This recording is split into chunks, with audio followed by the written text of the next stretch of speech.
There's no welcome back to the page, all of that stuff. Just put that to the side for now. Where do I start, bruv? Because, yo, that I won't lie to you. It wasn't even a gut punch. It weren't even a gut punch. Uh, I've been having a conversation pretty much the last couple of days, and I've been telling people I didn't think we was gonna win this game. I was like, Bournemouth, I don't think it's a win. But I thought it was at least a draw. I thought we were gonna draw, and if I'm surprised, we'll win. Long behold, we lose at home 2-1 to Bournemouth. And they deserved it. Big them up. I feel like anytime we lose, I have nothing to really argue. The other team has fully deserved it. When Aston Villa beat us, they deserved it. When Man United beat us, they deserved it. Whoever it was, the other team, I can't even remember, but I do remember that they deserved it as well.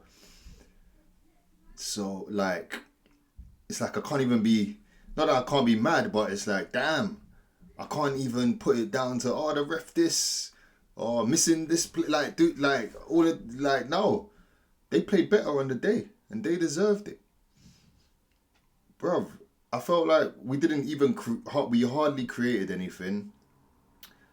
They was playing with the freedom of, like, no pressure. We're cool. We're easy. You lot have to do something. The pressure's on you lot. We're just coming to play football. You lot have something to prove out there, and yeah, it showed, man.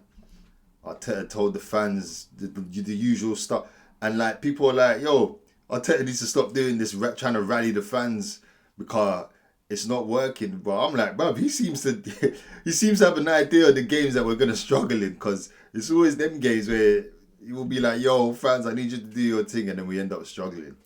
Maybe apart from Aston Villa. But still, yo, damning result, man. Let's get into it. Let's get into some players. Mainly the midfield.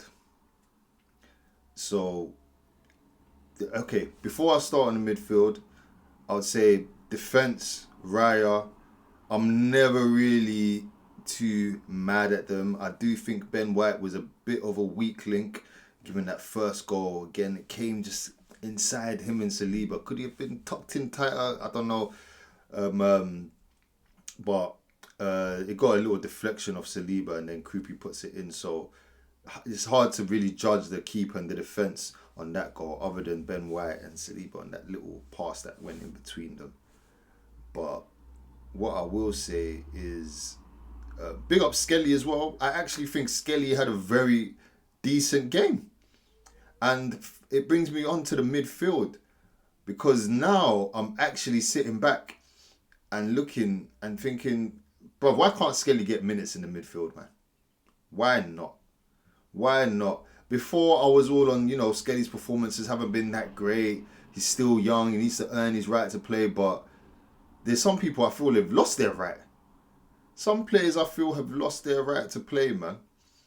And yeah, you might think I'm being harsh and whatnot, but bro, that midfield, we haven't found the balance. I know we think we had, or we thought we had, but we haven't found the balance. I don't know how many times I need to say this. Zubimendi is not a Thomas Partey replacement. They said he's in the ilk of Jorginho, that kind of player. No, he's not. He's not a Thomas Partey replacement, Jorginho replacement, even Xhaka. He's not any of that. And right now, Arsenal are struggling to do what we normally do, which is just build up from the back, get the ball from back to front. Yes, we don't do well in transitions, but moving the ball from back to front, I've heard for more than even a season that we're one of the best at doing that. Arsenal can get the ball from back to... We can't do that right now. I don't know if it's since that City game. I don't know if we were exposed or anything. I mean, we had Raya there, so he was going for more line-breaking passes. He found a good couple, quick throws and whatnot. But I feel like we're even asking him too much to the point where he's making one or two mistakes now, because we're asking him too much in terms of this playing out from the back situation. And I feel like we have downplayed Odegaard's importance. Well, sorry, not we, but a lot of fans, because I haven't. A lot of fans have downplayed Martin Odegaard's importance to this team.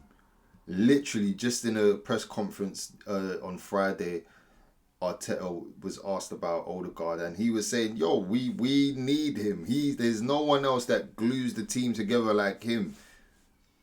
And I was having this discussion this morning, just before the match, funny enough, about Zubimendi and his role. I wanted someone to break down, what is Zubimendi's role in this team? Is he the deep lying playmaker? Or is he a six that's going to break up play and move it forward, set us off on quick counters? Is he an 8? Is he a box-to-box 8? Is he a box-crashing 8? Is he a 8 in the half space that's going to just whip it in or make intricate, like... What is Zubimendi's role in this team? Because I could tell you what Rice does. I could tell you what Rice's role is. Even though I don't think he had the best game today, I could tell you what his role is, what his strengths are, what his weaknesses are. And that way I know, okay, you don't play that guy as your lone 6. You don't play him as your deepest midfielder when you're trying to build up from the back. You don't do that. If you want to do that, you need to play him in a double pivot with someone that can pass the ball. Yeah? We saw it. He played with Partey. Good partnership. When he first come, you remember the whole, someone needs to hold Declan Rice's hand. Odegaard's dropping deeper. We played well. Went on a great run, in fact. Declan Rice is good as the 6 if he's just the one doing the cleaning up. Just cleaning up. He can do the box-to-box thing, but I think there's better players that you can use in those areas. Now, I want to know, can you tell me that for Zubimendi? What are his strengths? What are his weaknesses? And when you read them out, where do you play him? And then when you think of that, what of his strengths and weaknesses does he do better than Odegaard? I want to know. I'm genuinely curious. Does he receive the ball from the goalkeeper or the centre-backs better than Odegaard? Does he progress it better than Odegaard? Does he cover more ground than Odegaard? Does he play more through balls, take more shots, lead the press? Bro, I genuinely want to know. I genuinely want to know, because I'm at this point I'm thinking, bro, it's the double pivot, Odegaard and Rice. Look, he played against Sporting, and everyone's throwing around that clip of Rice passing it back, then Rice passing it back. Listen, he's setting the tone. He's setting the tempo. Yeah. For as much as that clip is out there, he had a great game. Well, sorry, I take that back. I wouldn't say great game, but it was a decent game. You could see that, oh, right, yeah, this is what we were missing, man. Look at this. Look at how much control we have today. Damning. And I want to say big up Arteta for the subs, but I have to question the lineup, because I still, you've heard me say it in many videos, guys, I still don't understand this lineup of having Madueke, Gyökeres, Martinelli. It makes no sense. You got 3 guys, well, 2 that like to run in behind, and then 1 that likes the ball to feet. But that doesn't, it doesn't matter, because they're all the type of players that are just going to run the ball off the pitch, take a loose touch. There's no ball retention within that front 3. I always feel like you have to have at least 1. If you're going to play Martinelli and Gyökeres, play Saka. If you're going to play Madueke and Gyökeres, play Trossard. If you're going to play Madueke and Martinelli, play Havertz, play Jesus, or play Trossard in the middle. You need ball retention somewhere, because the ball was just going up to the front line, boom, straight back, or corner, or goal kick, throw in. Them man can't make it stick. They can't make it stick. And Havertz he's not a 10.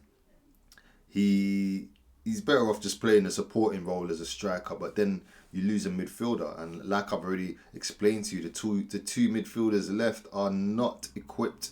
They're not of that level, and that's why we get a lot of stick when people put Rice in these big conversations, because he's a powerhouse of a midfielder, but he has his limits. He has his limitations as well.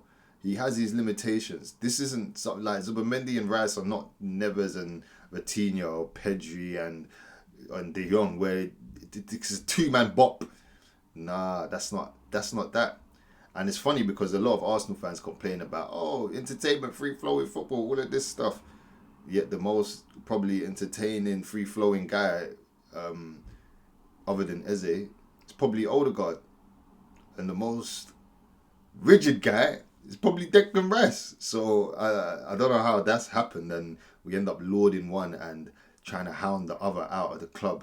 It makes no sense to me. But if today showed anything, if you lot didn't see it against City, hopefully today showed, Odegaard is needed. Zubimendi's role, both Zubimendi and Odegaard, both their roles need to be redefined. I'm not saying this is a midfield that can't accommodate Zubimendi, but I'm saying that the roles need to be defined, redefined, and aligned and defined and refined. Like, you gotta know, this is your job, this is what I want you to do, boom. Because, yeah, man, this is getting a bit silly now. This is getting a bit silly now. I will say, cool, big up for the subs. You recognised and you took action. You brought on the subs. I do feel like it was one sub too many. I don't feel like you needed to take off both Martinelli and Madueke. I think you could have kept on Madueke. Or even Martinelli having a quiet, poor game. I still think keeping him on late in the great game, sometimes he grows into it. But I feel like you had to keep one of them on and bring on your guys that can retain the ball. Mate, I don't even know, man. I don't even know, man. What I will say is now, that game at the Etihad, must win. Must win, not get a point. No. You have to win that game. You want to win the league? Win that game. Anything else, just hand it over to City. That's what, our fourth loss in the league? City have lost 5 games. I was looking at City's losses early in the season thinking, they're losing too many too soon. Bro, we're catching up to them. And God forbid they beat us. If they beat us, I don't know where my faith will lie. At this point, I still have faith in this team to react to today. React, know how close you are, know what's on the line, and respond. Respond. Yeah? Luckily, you got a midweek game to appease the fans quickly. Show us something there. Get everyone on side again. Get everyone motivated again, because people are going to go to that Etihad ground shaking, quivering. Absolutely quivering, mate. Yeah? Look at the last couple of performances City have put in. And you can bet your bottom dollar that they're going to spank Chelsea just to hone it in more. Like, Arsenal, what? You trying to slip up? We'll show you can't do that over here. So, back to the Emirates.